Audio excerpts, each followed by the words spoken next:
안녕하세요. 신주입니다. 저는 전 세계의 미스터리한 사건 사고를 소개하고 있습니다. 1989년 11월 5일 미국 샌디에고 마스턴 힐스의 어느 가정집에서 일어난 사건이에요.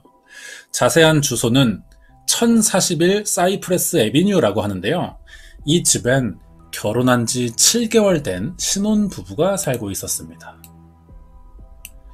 남편인 데니얼은 능력 있는 변호사고요. 아내 린다는 승무원 출신의 예쁜 여성이다 보니까 주변 사람들이 굉장히 부러워했어요. 겉으로 보면 완벽해 보이지만 사실 알고 보니까 실상은 그렇지 않다고 합니다. 이들은 4년 전 처음 만났을 때부터 7개월간의 결혼 기간 내내 항상 불안감을 가지고 있었어요. 그럼 그 불안감의 정체가 뭐냐? 어쩌면 누군가의 악의적인 방해로 이 부부 생활이 망가질 것 같은 불안감이었습니다. 둘 다 같은 생각이었거든요. 하지만 서로 이런 속마음을 드러내지는 또 않았어요. 이런 마음을 굳이 입 밖으로 꺼내가면서 지금의 가정을 깨고 싶지 않았던 겁니다. 대체 뭐 때문에 불안해하는 걸까요? 1989년 11월 5일 새벽 5시, 아직 해가 뜨기 전인 새벽이라 거리엔 아무도 없었습니다. 그리고 불안한 부부가 사는 1041 사이프레스 애비뉴의 집 앞으로 낯선 차 한 대가 찾아온 거예요. 이 사람은 들고 있던 가방 안에서 열쇠를 꺼내 조용히 이 집 현관문을 엽니다. 그 불안한 부부나 여기 사는 사람이 아니에요. 그럼 침입자라고 봐야 하는데 이 집 열쇠를 가지고 있는 게 이상하죠. 마치 행동이 집안 내부를 잘 아는 사람 같았습니다. 문을 열고 들어가서 2층 계단으로 올라갔고 복도 끝에 위치한 집주인 데니얼과 린다의 방으로 들어가요. 그리고 바로 5발의 총을 쏩니다. 린다는 이 총에 맞아 즉사했고 데니얼은 가슴에 총상을 입긴 했지만 아직 의식은 있었습니다. 고개를 들어 침입자의 얼굴을 확인한 뒤 당신이군 이라고 말했어요. 아는 사람이라는 거죠. 데니얼과 린다 부부에게 총을 쏜 범인은 누구일까요? 그리고 범인과 부부는 어떤 관계이며 데니얼은 또 어떻게 되는지도 궁금하시죠? 상당히 복잡하면서도 특이한 사건인데요. 자세한 내용 알아보겠습니다. 다음 이야기 궁금하시면 구독과 좋아요 부탁드립니다. 이 사진은 침입자에게 공격받기 7개월 전인 1989년 4월 22일 데니얼 브로드릭과 린다 콜케나 부부의 결혼식 장면입니다. 그런데 이 사진엔 가려진 부분이 있어요. 확인해보면 4명의 아이들이 있죠. 이들은 모두 데니얼이 전 부인과 낳은 자식들입니다.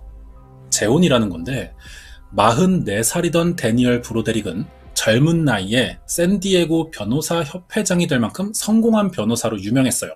전직 승무원 출신인 아내 린다 콜케나는 28살입니다. 16살 차이가 나죠. 1982년 21살인 린다가 데니얼의 변호사 사무실 비서로 들어오면서 알게 된 사이였고요. 4년간 만나오면서 결혼까지 하게 된 겁니다. 데니얼은 지역 내에서 가장 많은 돈을 버는 사람이라 결혼식도 굉장히 크게 열었어요. 그리고 이 결혼식엔 특이한 점이 있었죠. 사설 경비원들이 방탄조끼를 입고 경호했다는 거죠.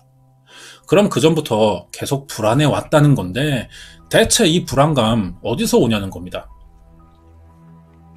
그게 바로 이 사람이에요. 엘리자베스 앤 비세글리라고 하는데 이게 본명이고 베티 브로데릭으로 더 잘 알려져 있죠. 베티는 엘리자베스를 줄여서 부르는 이름이고 성이 브로데릭이라는 게 중요합니다. 눈치채신 분이 있을 건데요. 린다와 결혼한 변호사의 이름이 데니얼 브로데릭이거든요.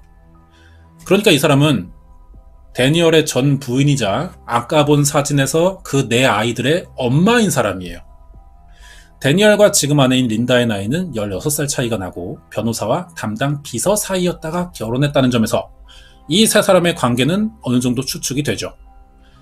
데니얼이 아내 몰래 비서인 린다를 만나게 되면서 이 전 아내인 베티와 이혼을 한 겁니다. 문제는 전 아내인 베티 브로데릭이 이혼에 동의하지 않았어요. 그래서 부부가 3년간의 이혼 소송을 벌였고 결국 데니얼의 승소로 헤어진 겁니다. 이렇게 린다와 결혼할 수 있었고 베티는 이 과정에서 양육권과 재산을 다 뺏겨요. 당연히 베티는 좋은 감정이 남아있지 않았겠죠. 다음 사진 보겠습니다. 이 사진은 1969년 22살이던 베티와 24살인 데니얼의 결혼식 장면이에요. 베티는 1947년 뉴욕에서 태어났는데요.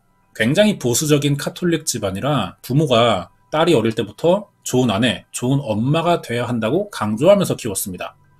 베티가 여기에 답답함을 느끼긴 했지만 대체로 반항하지 않고 잘 따랐죠. 1965년 대학교에서 유아교육을 전공했고요. 예쁜 얼굴이니까 따라다니는 남자들도 많았어요. 이때 친구와 어느 날 카페에 갔다가 의학을 전공하는 데니얼과 만난 거예요. 데니얼이 먼저 말을 걸면서 냅킨을 주는데 보니까 여기 연락처와 자기는 곧 의사가 될 예정이라고 적어둔 겁니다.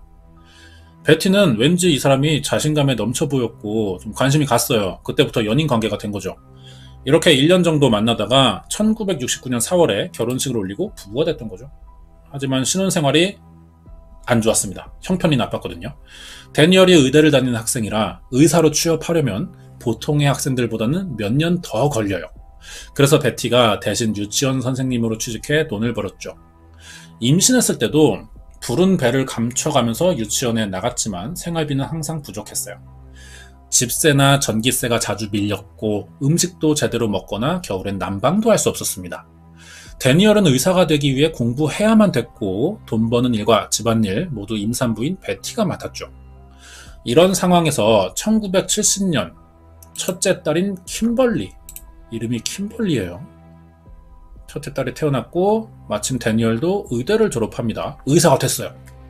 베티는 이제 이 지긋지긋한 가난에서 벗어날 수 있을 거라 생각했습니다. 하지만 데니얼이 의사가 된 지 3주 만에 아내에게 폭탄 선언을 해버려요.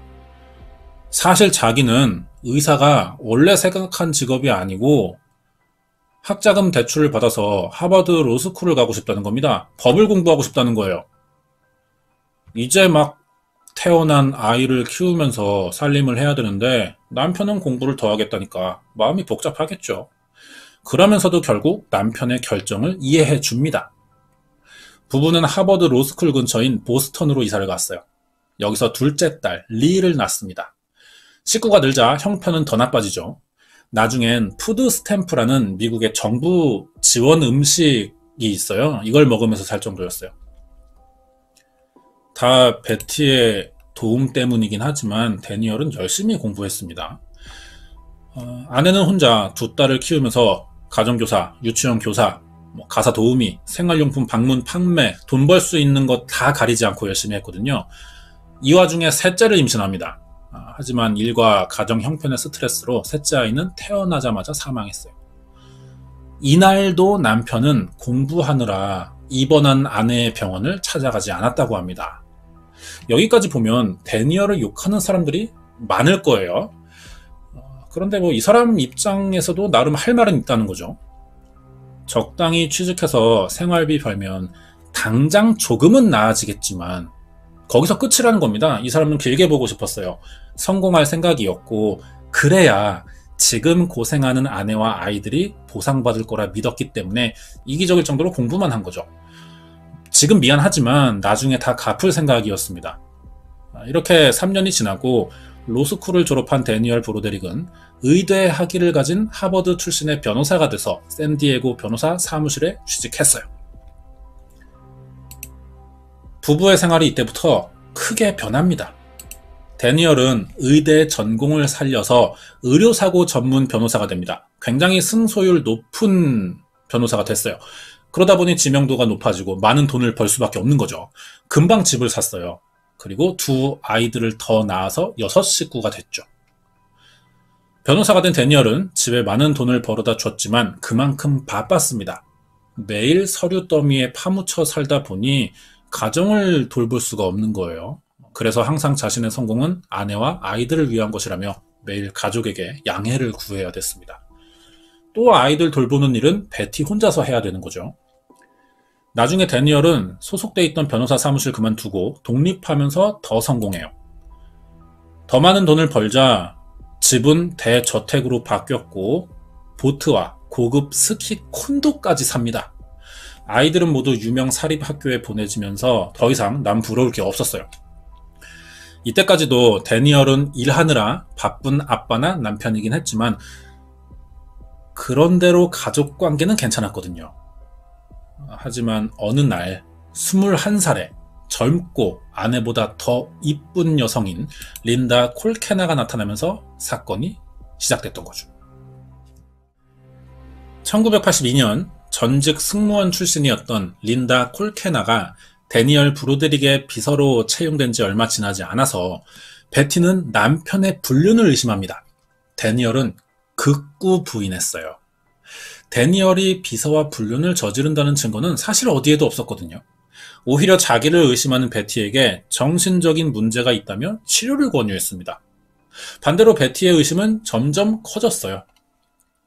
남편의 생일날 사무실을 찾아갔지만 아무도 없어서 하루 종일 혼자 기다린 적도 있고 결국 이렇게 의심이 극에 달하자 남편의 양복을 모두 불태워버리면서 매일 부부싸움이 시작됩니다. 부부싸움은 점점 자주 크게 거칠게 벌어졌어요.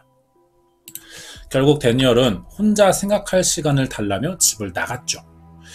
이때까지만 해도 베티는 자기가 정말 죄 없는 남편을 의심하고 스스로 정신에 문제가 있는 건 아닐지 고민했습니다. 사실 베티의 생각이 맞아요. 데니얼이 바람피고 있었고요. 베티는 오랫동안 가스라이팅에 세뇌되고 있었던 겁니다. 데니얼은 린다와 불륜 관계였고요. 아내 몰래 이혼 준비를 합니다. 변호사니까 어떻게 해야 이혼 소송이 유리하게 진행될지 너무 잘 알았고 이미 법적 지식이나 인맥, 엄청난 재산도 있었어요. 유책 사유가 자기한테 있지만 얼마든지 승소할 능력과 자신감이 있었습니다. 1985년 2월 별거가 시작되자 혼자 내 아이들을 키우는데 지친 베티는 데니얼에게 복수하겠다는 생각으로 아이들을 이용합니다. 갑자기 데니얼 집에 다 보내는 거예요. 그럼 아이들은 연락도 없이 간 거니까 몇 시간 동안 밖에서 아빠를 기다릴 수밖에 없었던 거고요.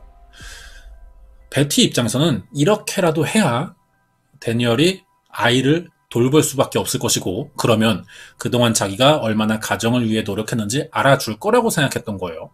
하지만 이 판단은 둘 사이에 가장 큰 실수가 됩니다. 돈이 많았던 데니얼은 가사 도우미를 고용하면 그만이에요. 베티가 기대한 이 육아의 고생을 전혀 알 수가 없는 거죠. 오히려 이게 베티가 자식들을 거리에 방치했고 이것은 명백한 아동학대라고 주장하면서 양육권을 가져오는 계기가 됩니다. 별거 기간 동안 데니얼은 린다와 이미 한 집에서 살고 있었어요. 예상대로 남편이 젊은 비서와 바람이 났다는 사실을 확인하게 되자 베티는 화를 주체하지 못하고 아이들이 살고 있는 그 남편의 집을 차로 받아버립니다. 이 일로 정신병원에 3일간 구금됐었죠. 병원에서 나왔지만 화를 참을 수 없던 베티는 데니얼의 집에 무단으로 침입하기 시작해요. 가구를 부수거나 벽에 욕을 적어놓기도 했고요. 매일 협박 전화와 메시지를 남겨놨습니다. 데니얼은 경찰에 베티의 접근 금지 명령을 신청했고 아이들과도 만나지 못하게 했어요. 그리고 드디어 베티의 집으로 이혼 신청서가 날아옵니다. 1985년 이혼 소송에 들어갔어요. 브로데릭 대 브로데릭으로 불리는 이 소송은 역대 최악의 이혼 소송이라 불릴 정도로 오래 걸렸고 과정도 쉽지 않았습니다. 아내는 이혼을 원치 않았고 잘못한 게 없기 때문에 자기가 동의하지 않으면 이 이혼은 되지 않을 거라고 순진하게 생각했던 거죠. 주변 사람들과 담당 변호사도 이혼 소송에 더 진지해야 된다고 말했지만 듣지 않았습니다. 거기에 데니얼의 악의적인 방해와 수임료 문제로 베티의 변호사들은 수시로 그만뒀고요. 나중엔 자기 스스로를 변호해야 됐어요. 너무 불리한 상황이죠. 반대로 데니얼 브로데릭은 프로 변호사입니다.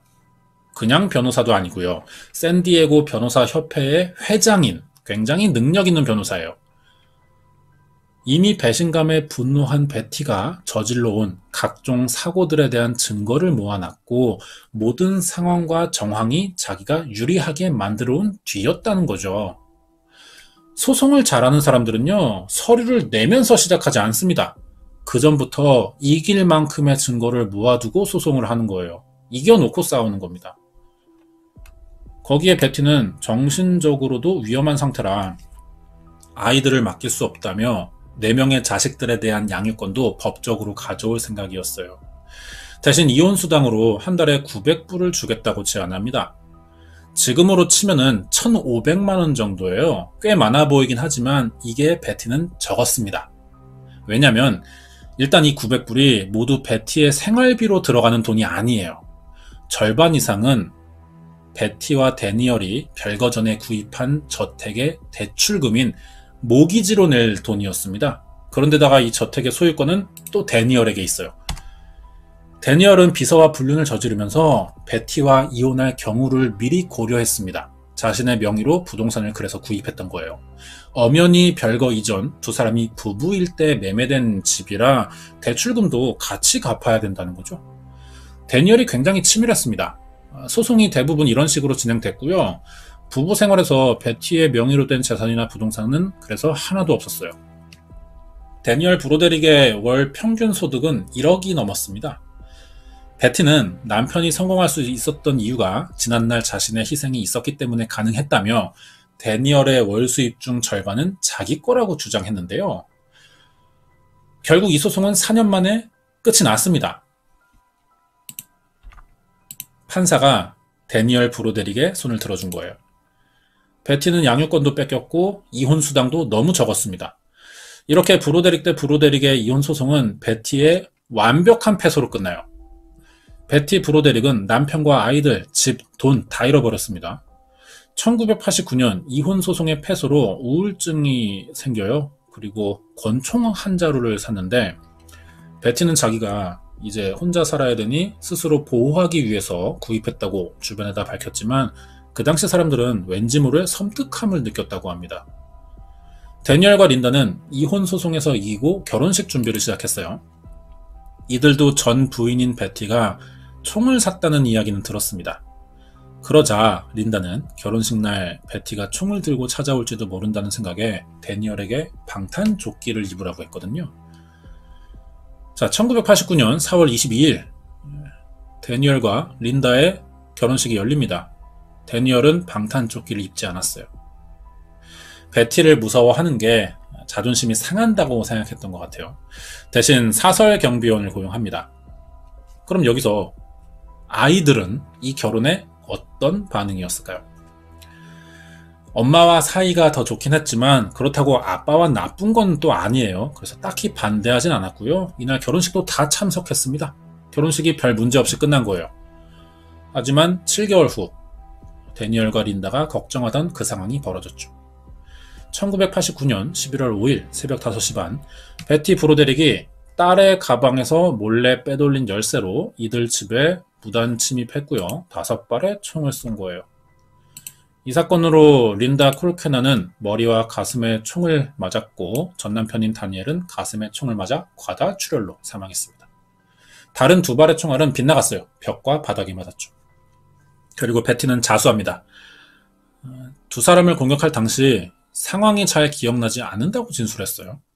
자기는 데니얼이나 린다와 대화를 하고 싶어서 찾아간 건데 린다가 소리를 지르는 바람에 놀라서 총알이 발사된 것 같다는 말을 했고 절대 두 사람의 목숨을 앗아갈 생각은 전혀 없었다면서 눈물을 흘렸습니다. 2건의 1급 살인 혐의가 되는 거예요. 베티의 첫 재판이 열리는데 여기서 아주 이례적인 일이 또 벌어졌죠. 총을 쏜 건 틀림없이 베티가 맞고 그 결과로 2명이 사망했으니 유죄가 맞다는 의견이 있었습니다. 이 말이 맞죠. 하지만 이 사건은 전 남편인 데니얼과 린다가 베티를 정신적으로 파괴한 것이니 베티는 감옥에 가는 것보다 정신과 치료를 받는 게 우선이라는 의견도 나온 겁니다. 이 말도 맞아요. 배심원들 사이에서 합의가 되지 않는 겁니다. 결국 판결을 포기해버리는 초유의 사태가 벌어진 거죠. 그러자 베티 브로데릭의 이야기는 미국에서 유명해졌고요. 나중에는 오프라 윈프리 쇼에도 출연했어요. 좋은 아내, 좋은 엄마가 되길 원해서 결혼 이후 남편의 로스쿨 공부를 뒷바라지하며 가족도 부양하고 생계도 책임지는 등 헌신했는데 뒤늦게 젊고 예쁜 여성에게 남편을 빼앗기자 한 인간으로서의 존엄성이 무너져 버렸다며 당시 고통에 대한 솔직한 이야기를 털어놨습니다. 방송을 본 많은 여성들이 베티 브로데릭의 사연에 공감하고요, 안타까워하면서 응원한다는 수천 장의 편지를 법원에 보내 선처를 원했죠. 첫 재판 이후 1년이 지난 1991년 9월 18일 두 번째 재판이 열립니다. 당시 베티 브로데릭에게는 동정 여론이 있었어요. 그래서 어쩌면 자기가 무죄를 받을지도 모른다고 생각했습니다. 하지만 재판 시작되자마자 분위기가 너무 생각과 다른 거예요. 검사는 데니얼이 총에 맞은 상태지만 베티에게 당신이 날 쐈다고 말할 정도의 의식이 있었는데도 사망하게 된 직접적인 원인은 베티가 데니얼 옆에 있던 전화기 선을 강제로 뽑아버리면서 구조 요청을 할 수 없게 만든 것이라고 주장했거든요. 데니얼의 사망 원인은 과다출혈에 있지만 구조 요청을 하면 살 수도 있었어요. 그런데 이 구조 요청의 가능성을 베티가 차단했다는 거죠. 그래서 살인죄에 해당되는 처벌을 받아야 한다는 거예요. 그리고 베티의 주장대로 놀라는 바람에 의도치 않게 총이 발사됐다 해도 옆에 있던 데니얼을 맞추려면 몸을 틀어야 하는데 맞출 의도가 없었다면 몸을 틀면서까지 총을 겨눈 게 설명되지 않는다고 합니다. 검사의 날카로운 지적으로 두 번째 재판에서 베티는 2급 살인죄로 20년간 가석방이 금지된 무기징역형을 받아요. 베티는 20년이 지납니다. 그리고 교도소에서 2010년이랑 2017년에 가석방 신청을 하는데 두 번 다 거절됐어요. 지금 72살이 됐습니다. 아직 교도소에 있고 가석방이 아무데나 신청할 수 있는 건 아니거든요. 신청 기간이 따로 있습니다. 다음 가석방 신청은 2032년부터 할 수 있다 그래요. 사건은 여기까지 진행되어 있습니다. 준비한 내용이 여기까지예요. 끝까지 봐주셔서 감사드리고요. 뒤에 관련된 이야기 남아 있습니다. 이번 이야기는 세기의 소송이라고 불리던 브로데릭 대 브로데릭의 재판과 1989년에 일어난 베티 브로데릭의 전남편 살인사건 파일이었습니다. 네, 관련된 이야기 할 차례인데요. 이 사건 보면 생각나는 드라마가 있습니다. 부부의 세계라고 인기 있던 드라마인데요. 젊은 여성과의 불륜 사실을 들킨 남자 주인공이 아내에게 이런 말을 합니다. 사랑에 빠진 게 죄는 아니잖아! 이러고 있어요. 이 말이 맞아요, 사실. 미국은 간통죄가 없습니다. 사랑에 빠진 게 법으로 죄가 되지 않는 나라예요. 하지만 법의 영역 안에 있다고 해서 모든 게 다 허락되는 건 아니죠. 사람에게는 도덕적인 감정이라는 게 있거든요. 이런 측면에서 보면 브로데릭 부부의 입장이 완전히 상반된다는 걸 알 수 있어요. 남편의 행동은 법적으로 타당한 대처였습니다. 그런데 도덕적으로 보면 잘못했거든요. 반대로 아내는 도덕적으로 참작의 여지가 있지만 법으로 보면 분명히 잘못한 거예요. 이게 1차 재판에서 배심원들의 의견이 갈린 이유 같습니다. 생각보다 어려운 재판이었던 거죠. 하지만 재판은 결국 법의 테두리 안에서 이루어져야 하니까 베티가 무기징역을 받은 건데, 하지만 베티에게도 기회가 있었어요. 여론이 굉장히 유리했거든요. 하지만 그 당시는 철저하게 결과 위주의 재판이었다는 겁니다. 사건이 일어난 배경도 따져보는 지금 사회에서 이 사건이 일어난다면 똑같이 유죄 판결은 나오겠지만 형의 차이는 좀 있을 것 같아요. 감형의 여지가 많아 보이고 각종 탄원서나 사회적인 구명운동이 일어났을 겁니다. 분명 도움을 주려는 단체나 인권 변호사가 있을 거예요. 자, 이게 브로데릭 부부의 묘입니다. 왼쪽이 다니엘 토마스 브로데릭이고요. 오른쪽이 린다 콜케나 브로데릭이죠. 바람난 것들에게 묘를 세워줬어요. 잘 만들어줬죠. 뭘 잘했다고 뭐 누가 이렇게 해줬는지는 모르겠지만 이거 보고 자식들은 무슨 생각을 할지 굉장히 궁금합니다. 이 사건은 미국에서 굉장히 유명했었죠. 양쪽 다 가해자이면서 피해자라 그렇습니다.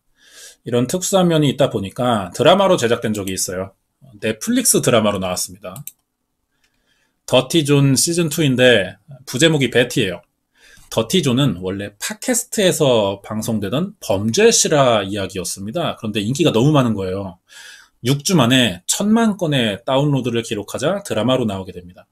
시즌 1, 2 제목이 같아요. 둘 다 더티 존인데 사건은 다릅니다. 왜냐면은 시즌 1에서의 남자 이름이 존 미한이에요. 그래서 제목이 더티 존이었던 건데 인기가 많아지니까 시즌 제로 제작이 됐고 시즌 2에서도 더티 존 이름을 그대로 쓴 거죠.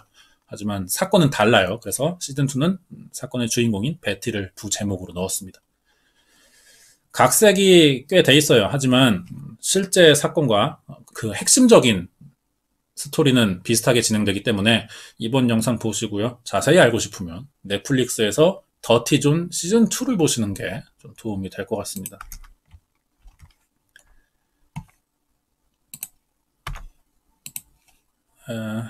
베티와 데니얼이 아이를 넷이나 낳았죠. 가운데 서 있는 저 사람이 데니얼이고요. 큰딸 이름이 킴벌리예요. 둘째 딸이 리, 셋째 다니엘, 넷째는 레트라고 합니다. 데니얼은 아이를 직접 키우지 않았지만 아이들이 잘 따랐습니다. 친엄마와 이혼했는데도 린다의 결혼식에 참석할 정도로 사이가 다 좋았던 것 같은데 베티는 아빠 역할까지 대신하면서 아이들을 직접 키웠죠. 그만큼 양육권도 갖고 싶었던 거예요. 그래서 아빠랑 비교해보면 아이들은 당연히 엄마를 더 따르고 엄마 편이야 할 것 같은데 희한한 건 아이들 사이에서도 엄마에 대한 생각이 갈린다는 겁니다. 둘째 딸과 막내 아들은 엄마가 가석방으로 나온 것에 찬성하지만 나머지 첫째 딸과 셋째 아들은 반대했거든요. 찬성하는 리와 레트는 아빠가 두려움을 일으키는 뭔가가 있는 사람이었고 항상 엄마가 끔찍한 사람인 것처럼 말했다. 엄마는 우리와 살고 싶었던 것뿐인데 아빠가 그걸 막았고 아마 그게 엄마를 미치도록 힘들게 만들었을 것이라면서 엄마가 보인 집착들은 다 아빠가 그렇게 만든 거라고 이야기했습니다. 반대 입장인 큰딸과 셋째 아들은 베티를, 엄마를 때때로 훌륭했지만 끔찍한 면도 있었고 엄마를 이해는 하지만 어느 순간부터 복수에만 집착했다. 그 시기에 우리가 굉장히 괴로웠다고 이야기합니다. 같은 집에서 자란 형제라도 가치관이 다른 것 같아요. 엄마의 가석방을 반대하는 킴벌리와 다니엘은 지금도 엄마 가석방 심사에 도움이 될 만한 편지나 탄원서, 이게 중요하거든요, 가석방에. 그런데 이걸 거부하고 있습니다. 여기까지예요.